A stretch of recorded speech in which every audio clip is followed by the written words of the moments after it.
ആകാശവാണി.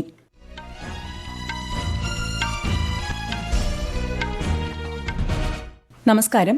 വാർത്തകൾ വായിക്കുന്നത് സുവർണ.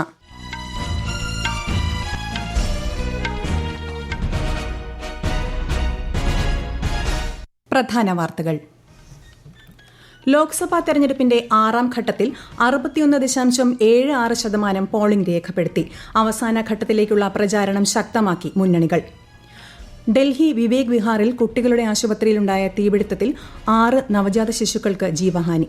അനുശോചിച്ച് രാഷ്ട്രപതിയും ഉപരാഷ്ട്രപതിയും പ്രധാനമന്ത്രിയും. 77ാമത് കാൻ ചലച്ചിത്രമേളയിൽ തിളങ്ങി ഇന്ത്യ. പായൽ കപാഡിയയുടെ ഹിന്ദി മലയാളം ചിത്രം all we imagine as light grand pre പുരസ്കാരം കരസ്ഥമാക്കി. സന്തോഷ് ശിവന് പിയർ ആഞ്ചിനോ പുരസ്കാരം. റെമൽ ചുഴലിക്കാറ്റ് പശ്ചിമബംഗാളിലെ സാഗർ ദ്വീപിന് തെക്ക് ഭാഗത്ത് തീവ്ര ചുഴലിക്കാറ്റായി മാറിയതായി കാലാവസ്ഥാ വകുപ്പ്. കേരളത്തിൽ മഴ തുടരും. IPL ക്രിക്കറ്റ് കിരീട ജേതാക്കളെ ഇന്നറിയാം. ഫൈനലിൽ സൺറൈസേഴ്സ് ഹൈദരാബാദ് കൊൽക്കത്ത നൈറ്റ് റൈഡേഴ്സിനെ നേരിടും. ഫ്രഞ്ച് ഓപ്പൺ ടെന്നീസിന് ഇന്ന് തുടക്കം. വാർത്തകൾ വിശദമായി. ഇന്നലെ നടന്ന ലോക്സഭാ തെരഞ്ഞെടുപ്പിന്റെ 6ാം ഘട്ടത്തിൽ 61.76% പോളിംഗ് രേഖപ്പെടുത്തി. 6 സംസ്ഥാനങ്ങളിലും 2 കേന്ദ്രഭരണ പ്രദേശങ്ങളിലുമായി 58 പാർലമെന്റ് മണ്ഡലങ്ങളിലും നടന്ന പോളിംഗ് സമാധാനപരമായിരുന്നു. ഉത്തർപ്രദേശിലെ 14, ഹരിയാനയിലെ 10, ബീഹാറിലെയും പശ്ചിമബംഗാളിലെയും 8 വീതം സീറ്റിലേക്കും ഡൽഹിയിലെ 7 സീറ്റിലേക്കും ഒഡീഷയിലെ 6ഉം ഝാർഖണ്ഡിലെ 4ഉം ജമ്മുകശ്മീരിലെ 1 പാർലമെന്റ് മണ്ഡലത്തിലേക്കുമാണ് ഈ ഘട്ടത്തിൽ വോട്ടെടുപ്പ് നടന്നത്. ജമ്മുകശ്മീരിലെ അനന്ത്നാഗ്, രജൌരി പാർലമെന്ററി മണ്ഡലത്തിൽ 54%-ലധികം പോളിംഗ് രേഖപ്പെടുത്തി. കഴിഞ്ഞ 35 വർഷത്തിനിടയിലെ ഏറ്റവും ഉയർന്ന പോളിംഗാണിത്. ബീഹാറിൽ 55%-ഓളവും ഹരിയാനയിൽ 62%-ലധികവും ഝാർഖണ്ഡിൽ 64%-വും ഡൽഹിയിൽ 58%-വും പോളിംഗ് രേഖപ്പെടുത്തി. ഒഡീഷയിൽ 71%-ഓളം പോളിംഗ് രേഖപ്പെടുത്തിയപ്പോൾ ഉത്തർപ്രദേശിൽ 54%-ലേറെയും പശ്ചിമബംഗാളിൽ 80%-ലധികവും പോളിംഗ് രേഖപ്പെടുത്തി. 889 സ്ഥാനാർത്ഥികളാണ് ഈ ഘട്ടത്തിൽ മത്സരരംഗത്തുണ്ടായിരുന്നത്. അതേസമയം 3ാം ഘട്ടമായി ഒഡീഷ നിയമസഭയിലെ 42 സീറ്റുകളിൽ നടന്ന വോട്ടെടുപ്പിൽ 71% പോളിംഗ് രേഖപ്പെടുത്തി. 6ാം ഘട്ടം അവസാനിച്ചതോടെ 28 സംസ്ഥാനങ്ങളിലെയും കേന്ദ്രഭരണ പ്രദേശങ്ങളിലെയും 486 പാർലമെന്റ് മണ്ഡലങ്ങളിലേക്കുമുള്ള ലോക്സഭാ തെരഞ്ഞെടുപ്പിന്റെ പോളിംഗ് പൂർത്തിയായി. അരുണാചൽ പ്രദേശ്, സിക്കിം, ആന്ധ്രാപ്രദേശ് എന്നിവിടങ്ങളിലെയും ഒഡീഷയിലെ 105 സീറ്റുകളിലേക്കുമുള്ള നിയമസഭാ തെരഞ്ഞെടുപ്പിന്റെ വോട്ടെടുപ്പും പൂർത്തിയായി. 57 പാർലമെന്റ് മണ്ഡലങ്ങളിൽ അടുത്ത മാസം 1-നാണ് ലോക്സഭാ തെരഞ്ഞെടുപ്പിന്റെ അവസാന ഘട്ട വോട്ടെടുപ്പ്. എല്ലാ ഘട്ടങ്ങളുടെയും വോട്ടെണ്ണൽ അടുത്ത മാസം 4-ന് നടക്കും. ലോക്സഭാ തെരഞ്ഞെടുപ്പിന്റെ അവസാനഘട്ട പ്രചാരണം പുരോഗമിക്കുന്നു. BJPയുടെ മുതിർന്ന നേതാവും പ്രധാനമന്ത്രിയുമായ നരേന്ദ്രമോദി ഇന്ന് ഉത്തർപ്രദേശിൽ 3 റാലികൾ നടത്തും. മിർസാപൂർ, ഘോഷി, ബസ്ഗാവ് എന്നിവിടങ്ങളിലാണ് റാലികൾ നടക്കുന്നത്. ഉത്തർപ്രദേശ് മുഖ്യമന്ത്രി യോഗി ആദിത്യനാഥ് മിർസാപൂർ, ചന്ദൌലി, ഗാസിപൂർ, ഗോരഖ്പൂർ എന്നിവിടങ്ങളിൽ റാലികൾ നടത്തും. ഉത്തർപ്രദേശിലെ 13 സീറ്റുകളിലേക്കാണ് ജൂൺ 1-ന് അവസാനഘട്ട വോട്ടെടുപ്പ് നടക്കുന്നത്. പ്രധാനമന്ത്രി നരേന്ദ്രമോദിയുടെ സ്വന്തം സീറ്റായ വാരാണസിയും ഈ ഘട്ടത്തിൽ ഉൾപ്പെടുന്നു. ബീഹാറിൽ NDAയുടെയും മഹാസഖ്യത്തിന്റെയും മറ്റു പാർട്ടികളുടെയും നേതാക്കൾ തുടർച്ചയായി റാലികൾ നടത്തി ലോക്സഭാ തെരഞ്ഞെടുപ്പിന്റെ അവസാനത്തെയും ഘട്ട പ്രചാരണം ശക്തമാക്കി. NDA സ്ഥാനാർത്ഥികളെ പിന്തുണച്ച് മുതിർന്ന BJP നേതാവും കേന്ദ്ര ആഭ്യന്തര മന്ത്രിയുമായ അമിത് ഷാ ഇന്ന് 2 പൊതുയോഗങ്ങളെ അഭിസംബോധന ചെയ്യും. കാരക്കാട്ട്, സസാറാം പാർലമെന്റ് മണ്ഡലങ്ങളിലെ തെരഞ്ഞെടുപ്പ് റാലികളെ ശ്രീ ഷാ അഭിസംബോധന ചെയ്യും. BJP അധ്യക്ഷൻ JP നദ്ദ ഇന്ന് ജഹാനാബാദ്, ആര, നളന്ദ ലോക്സഭാ മണ്ഡലങ്ങളിലെ പൊതുയോഗങ്ങളെ അഭിസംബോധന ചെയ്യും. JDU അധ്യക്ഷനും മുഖ്യമന്ത്രിയുമായ നിതീഷ് കുമാർ, LJP രാംവിലാസ് മേധാവി ചിരാഗ് പാസ്വാൻ, മറ്റ് NDA നേതാക്കളും തെരഞ്ഞെടുപ്പ് റാലികളിൽ സംസാരിക്കും. RJD, കോൺഗ്രസ്, ഇടതു പാർട്ടികളിലെ മഹാസഖ്യത്തിന്റെ നേതാക്കളും ഇന്ന് പ്രചാരണത്തിനിറങ്ങും. ജമ്മു കശ്മീരിലെ അനന്ത്നാഗ്, രജൌരി പാർലമെന്റ് മണ്ഡലത്തിലെ തെരഞ്ഞെടുപ്പിൽ ചരിത്രപരമായ പോളിംഗ് രേഖപ്പെടുത്തിയ ജനങ്ങളെ ലഫ്റ്റനന്റ് ഗവർണർ മനോജ് സിൻഹ അഭിനന്ദിച്ചു. കൂടാതെ 5 പാർലമെന്റ് മണ്ഡലങ്ങളിലെയും തെരഞ്ഞെടുപ്പ് സമയത്ത് വിപുലമായ സുരക്ഷാ സംവിധാനം ഏർപ്പെടുത്തിയ ജമ്മു കശ്മീർ പോലീസിനെയും സുരക്ഷാ സേനയെയും അദ്ദേഹം അഭിനന്ദിച്ചു. ആകെ 5 ഘട്ടങ്ങളിലായി 5 പാർലമെന്റ് മണ്ഡലങ്ങളിലേക്കുള്ള തെരഞ്ഞെടുപ്പിൽ നടന്ന 58% പോളിംഗ് സർവകാല റെക്കോർഡാണ്. ഡൽഹിയിൽ വിവേക് വിഹാർ ഏരിയയിലെ കുട്ടികളുടെ ആശുപത്രിയിൽ ഇന്നലെയുണ്ടായ വൻ തീപിടുത്തത്തിൽ 6 നവജാത ശിശുക്കൾ മരിച്ചു. നിരവധി പേർക്ക് പരിക്കേൽക്കുകയും ചെയ്തു. തീപിടുത്തത്തിൽ നിന്ന് 12 നവജാത ശിശുക്കളെ രക്ഷപ്പെടുത്തി. നിലവിൽ ഒരു കുഞ്ഞ് തീവ്രപരിചരണ വിഭാഗത്തിലാണ്. മറ്റ് 5 പേരെ ആശുപത്രിയിൽ പ്രവേശിപ്പിച്ചു. രാത്രി 11:30ഓടെയാണ് സംഭവമുണ്ടായത്. അഗ്നിശമന സേനയുടെ 16 യൂണിറ്റുകൾ എത്തിയാണ് തീ അണച്ചത്. തീപിടുത്തത്തിന്റെ കാരണം ഇതുവരെ കണ്ടെത്താനായിട്ടില്ല. ഡൽഹി വിവേക് വിഹാറിലെ ആശുപത്രിയിലുണ്ടായ തീപിടുത്തത്തിൽ കുട്ടികൾ മരിച്ച സംഭവം ഹൃദയഭേദകമാണെന്ന് രാഷ്ട്രപതി ദ്രൗപദി മുർമു. കുട്ടികളുടെ മാതാപിതാക്കൾക്കും ബന്ധുക്കൾക്കും ഈ ആഘാതം താങ്ങാൻ ദൈവം ശക്തി നൽകട്ടെ എന്നും അവർ സമൂഹമാധ്യമത്തിൽ കുറിച്ചു. സംഭവത്തിൽ താൻ അതീവ ദുഃഖിതനാണെന്ന് ഉപരാഷ്ട്രപതി ജഗദീപ് ധൻകർ പറഞ്ഞു. ജീവൻ നഷ്ടപ്പെട്ട കുഞ്ഞുങ്ങളുടെ കുടുംബാംഗങ്ങളെ അദ്ദേഹം അനുശോചനം അറിയിച്ചു. തീപിടുത്ത ദുരന്തം ഹൃദയഭേദകമാണെന്ന് സമൂഹമാധ്യമക്കുറിപ്പിൽ പ്രധാനമന്ത്രി നരേന്ദ്രമോദി പറഞ്ഞു. മരിച്ച കുഞ്ഞുങ്ങളുടെ കുടുംബാംഗങ്ങളുടെ ദുഃഖത്തിൽ താനും പങ്കുചേരുന്നതായി അദ്ദേഹം പറഞ്ഞു. പരിക്കേറ്റവർ എത്രയും വേഗം സുഖം പ്രാപിക്കട്ടെ എന്നും അദ്ദേഹം കൂട്ടിച്ചേർത്തു.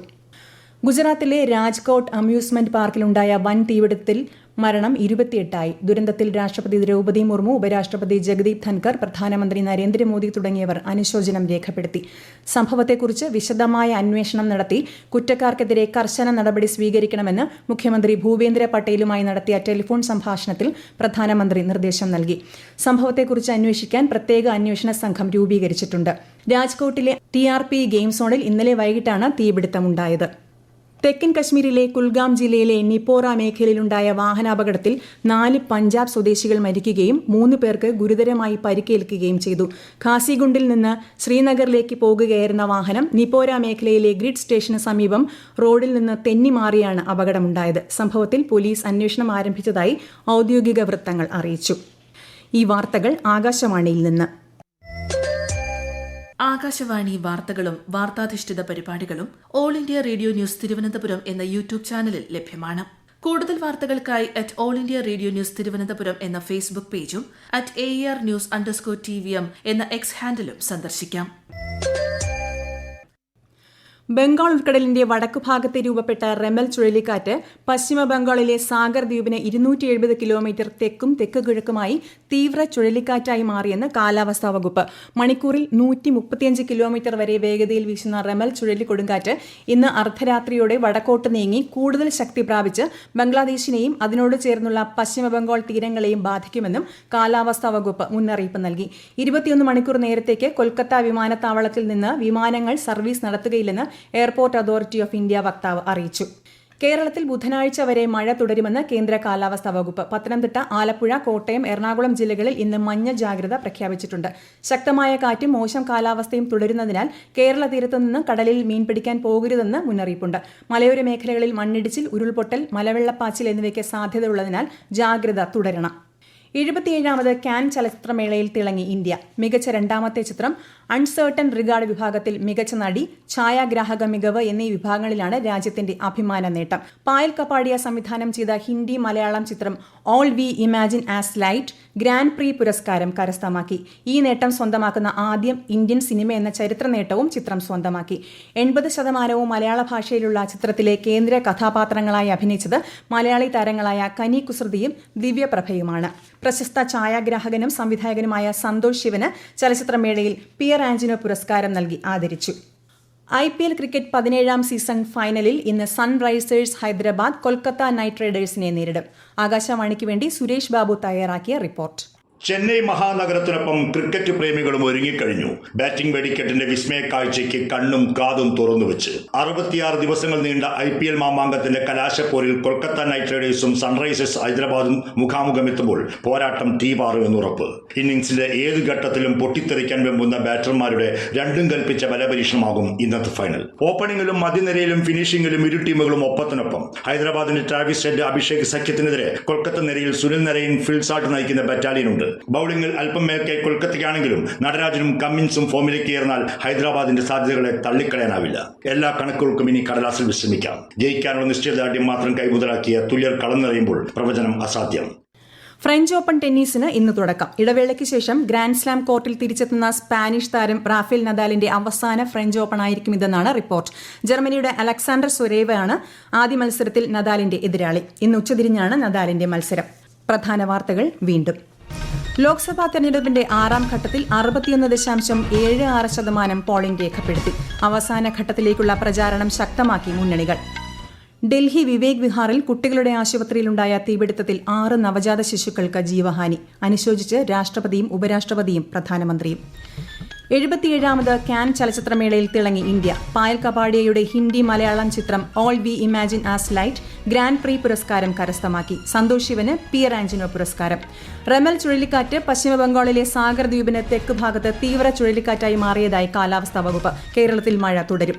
IPL ക്രിക്കറ്റ് കിരീട ജേതാക്കളെ ഇന്നറിയാം. ഫൈനലിൽ സൺറൈസേഴ്സ് ഹൈദരാബാദ് കൊൽക്കത്ത നൈറ്റ് റൈഡേഴ്സിനെ നേരിടും. ഫ്രഞ്ച് ഓപ്പൺ ടെന്നീസിന് ഇന്ന് തുടക്കം. വാർത്തകൾ കഴിഞ്ഞു. അടുത്ത വാർത്താ പ്രക്ഷേപണം വൈകിട്ട് 6:30.